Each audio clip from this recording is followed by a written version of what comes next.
Hello friends, आज इस video में आपको ब्लाउज की पार्ट 2 की वीडियो दे रही हूँ। इससे पहले मैंने आपको इस वीडियो की बेल्ट वाली ब्लाउज की कटिंग की वीडियो दी थी। आज मैं इसे सिलने का तरीका बता रही हूँ। इन्हें सबसे पहले इनको एक तरफ रख देंगे। जो हमारे ये आगे वाले पीस है इसमें हम प्लेट डालेंगे। प्लेट ऐसे डालेंगे, जो हमारी नीचे वाली प्लेट है इसे हम ऐसे 1 इंच की डालते हैं, ऐसे 1 इंच की। और जो बाकी की प्लेटें हैं उन्हें हम आधा इंच की डालते हैं, ऐसे इस तरह से पकड़ के, और आधा इंच की सिलाई लगाएंगे। ऐसे ही हम सारी प्लेट को डाल के दोनों पीस को तैयार कर लेंगे। सबसे पहले इसके लिए मैं आपको एक प्लेट डाल के दिखा रही हूँ। जैसे कि मैंने एक प्लेट डाल दी, देखो जैसे मैंने ये 1 इंच की एक प्लेट डाल दी। और पीछे वाली जो बैक साइड की प्लेट है वो भी हम 1 इंच की डालेंगे, और जो बाकी की प्लेटें हैं वो हम आधा इंच की डालेंगे।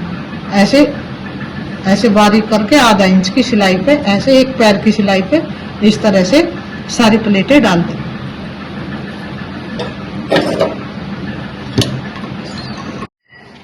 जैसे मैंने प्लेट डाल के ऐसे तो दोनों पीस को तैयार कर लिया, और इसके बैक वाले पीस में मैंने प्लेट डाल दी। अब इसके बाद जैसे कि हमारी बेल्ट है, इस बेल्ट को हम ऐसे इस तरह से जोड़ेंगे। यहाँ से ऐसे जोड़ के दोनों पीस में इस तरह से ऐसे जोड़ देंगे, और इसके जोड़ने के बाद इसको ऐसे पलट के इसके ऊपर एक किनारे पे सिलाई लगा देंगे।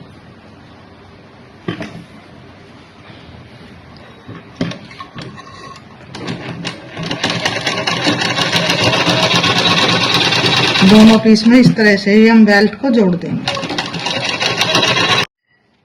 जैसे मैंने प्लेट डाल के ऐसे तो दोनों पीस को तैयार कर लिया, और इसके बैक वाले पीस में मैंने प्लेट डाल दी।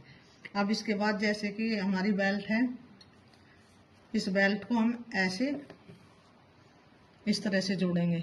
यहाँ से ऐसे जोड़ के दोनों पीस में इस तरह से ऐसे जोड़ देंगे, और इसके जोड़ने के बाद इसको ऐसे पलट के इसके ऊपर एक किनारे पे सिलाई लगा देंगे।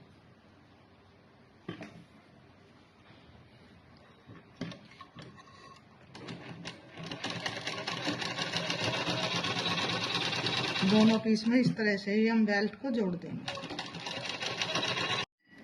जैसे मैंने देखो बेल्ट लगा के इसके ऊपर सिलाई लगा दी, ऐसे किनारे पे दोनों पीस के ऊपर। अब इसके बाद हम इसमें ऐसे हुक वाली, पहले गले की कटिंग करेंगे, उसके बाद हम हुक वाली पट्टी लगाएंगे। गले की कटिंग हम ऐसे करेंगे। जितना आपको गले का गहराई रखनी है, चौड़ाई मैं करूँगी इसकी ऐसे 3.25 इंच, क्योंकि 3 इंच का गला ब्लाउज में चौड़ा हो जाता है। और लंबाई रखूँगी ऐसे 6.5 इंच। लंबाई 6.5 इंच करने के बाद इसको हम ऐसे गोलाई में निशान लगा देंगे। अगर आपको और शेप देनी है तो आप कोई भी शेप ब्लाउज के गले में दे सकती हो। इसकी मैंने इस तरह से इसकी कटिंग कर देंगे।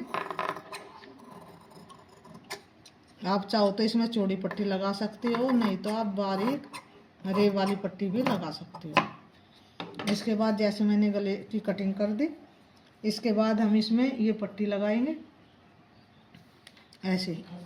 ये सबसे पहले ये हुक वाली पट्टी लगाएंगे। हुक वाली पट्टी को हम नीचे की ऐसे सीधी सिलाई लगा के इसको ऐसे पलट के एक सिलाई हम इसके ऊपर लगाएंगे, और फिर इसको ऐसे नीचे की साइड मोड़ देंगे, और इस पीस में हम आई वाली पट्टी लगाएंगे। आई वाली पट्टी हम ऐसे डबल लगाएंगे। इस तरह से ऐसे सिलेंगे इसको, डबल रख के इसके ऊपर ऐसे। फिर इसको ऐसे पलटेंगे और इसके किनारे पे सीधी सिलाई लगा देंगे। ये हमारी दोनों पट्टियाँ ऐसे ही लगेगी।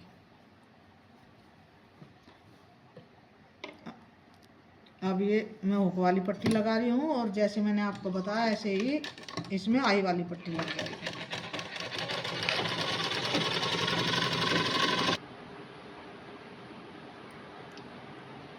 जैसे मैंने ये पट्टी लगा दी, ये हुक वाली पट्टी है, इधर से इस पे तुरपाई होकर जो ये सिलाई है ये हट जाएगी, और ये आई वाली पट्टी है, इस पे डबल सिलाई होती है।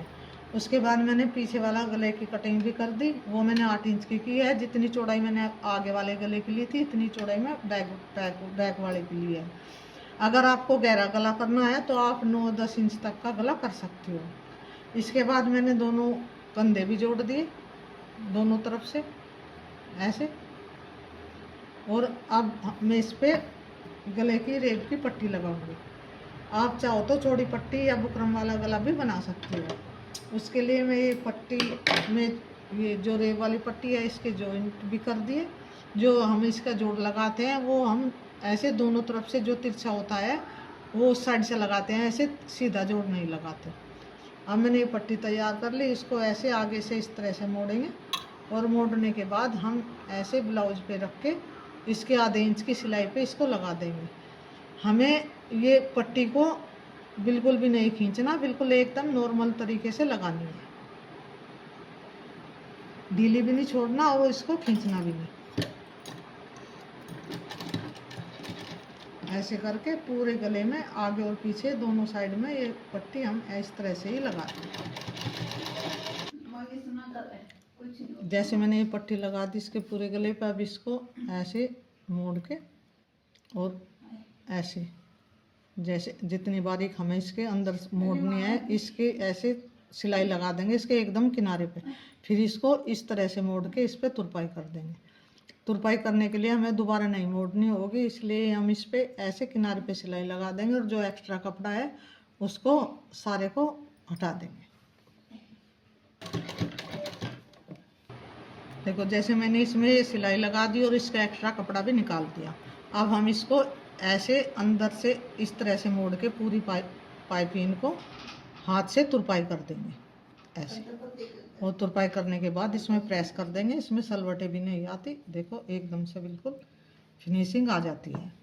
अब इसके बाद मैंने इसमें फिटिंग भी दे दिया। फिटिंग हमारा मैंने आपको बताया था कि ऊपर से 36 इंच होगा, चेस्ट 36 होगी और कमर 29 इंच होगी, तो उसी अनुसार मैंने इसमें फिटिंग दे दिया। अब इसके बाद इसको फोल्ड कर देंगे। फोल्ड करने के बाद हम इसमें बाजू लगाएंगे। जैसे कि मैंने ये बाजू तैयार कर ली है, ये बाजू मैंने तैयार कर ली। जो हमारे 36 इंच वाली चेस्ट के मुड्ढे होते हैं तो आप उन मुड्ढों को 8 इंच से 8.25 इंच तक रख सकती हो।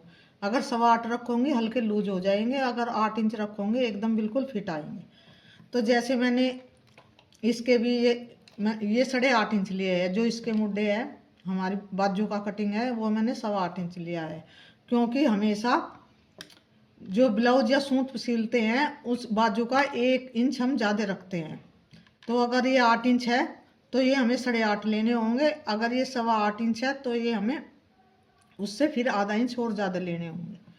तो अब मैं इसकी बाजू जोड़ दूंगी और नीचे से इसे फोल्ड कर दूंगी। अब इसके बाद मैं इसमें बाजू जोड़ रही हूँ और नीचे से इसे सबसे पहले फोल्ड करूँगी। जैसे मैं ब्लाउज की बाजू भी जोड़ दी और नीचे से फोल्ड करके ये हमारा ब्लाउज रेडी हो गया। अब इसकी जैसे मैंने सिलाई बड़े नंबर से लगाई है, हम हाथ से तुरपाई करके सिलाई भी हटा देंगे और बाजू पे भी तुरपाई करके सिलाई हटा देंगे, वो हुकाई बना देंगे। ये हमारी बेल्ट वाली ब्लाउज बनकर तैयार हो गई। अगर आपको हमारी वीडियो पसंद आई है तो आप हमारे चैनल को सब्सक्राइब कीजिए और प्लीज़ वीडियो को लाइक कीजिए। अगर आपको कुछ पूछना है तो आप कमेंट्स करके पूछ सकती हो।